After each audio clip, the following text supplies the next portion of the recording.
शाहीन अब्दुल्ला, मैं ऐसे आपको सैकड़ों उदाहरण दे सकता हूं। मैं समझता हूं कि हिंदुस्तान के इतिहास में शायद ही ऐसा कोई मौका हुआ हो जब एक सिटिंग मुख्यमंत्री की गिरफ्तारी हुई हो। शायद ही हिंदुस्तान के इतिहास में ऐसा हुआ, और वो मामला भी 32 के लायक नहीं।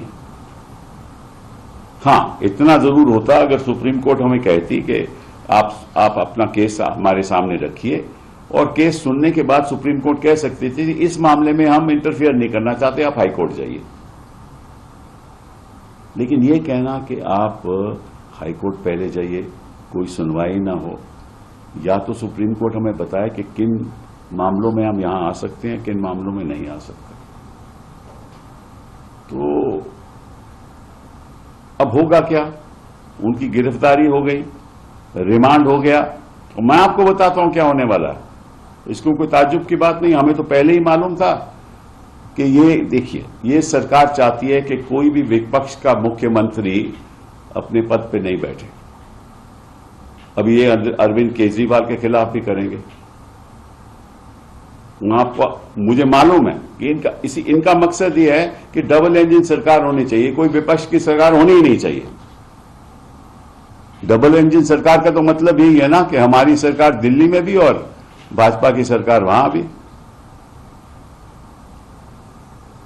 ये इनका मकसद है। अब होगा क्या, जब हेमंत जी वहां गिरफ्तारी में होंगे तो 10 केस और इन पे ऊपर थोप दिए जाएंगे, और सब बनावटी केस हैं। ये भी बनावटी केस है। 10 थोप दिए जाएंगे और वो निकलेंगे नहीं, ताकि जब 2024 का इलेक्शन हो तो फायदा भाजपा को। और एक आदिवासी, जिसको मैं समझता हूं कि हिंदुस्तान के इतिहास में शायद ही किसी आदिवासी को ऐसा पद मिला हो, उस आदिवासी को आपने गिरफ्तार कर दिया एक फर्जी मामले में। कोई एविडेंस है नहीं, कोई नाम है नहीं, और क्या आरोप क्या है कि 8.5 एकड़ का कोई जमीन है। 2009 में उन्होंने ये जमीन हड़प कर ली, उस जमीन में इनका नामो निशान नहीं है, रेवेन्यू रिकॉर्ड में इनका नामो निशान नहीं है, वो किसी और के कब्जे में है। और बुनियादी जमीन है, वो ट्राइबल लैंड है जो किसी को ट्रांसफर हो ही नहीं सकता।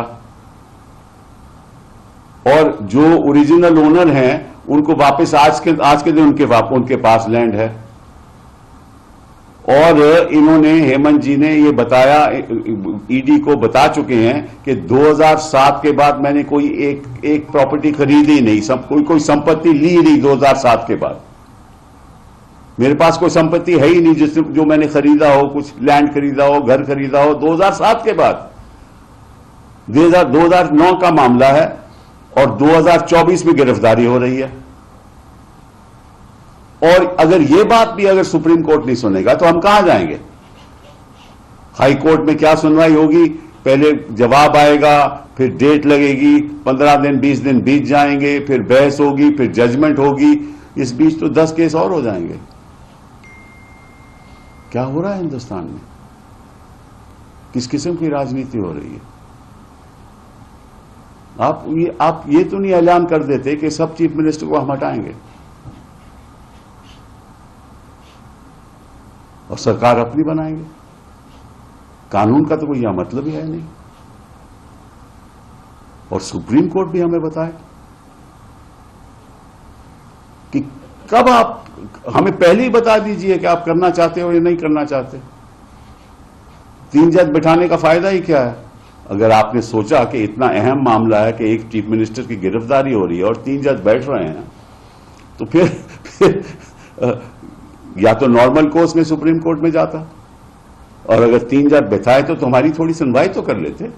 उसके बाद आप जो मर्जी, जो मैं आपको बता रहा हूं, अगर हम सुप्रीम कोर्ट के जजेस को बताते और ये बात हम रख पाते तो शायद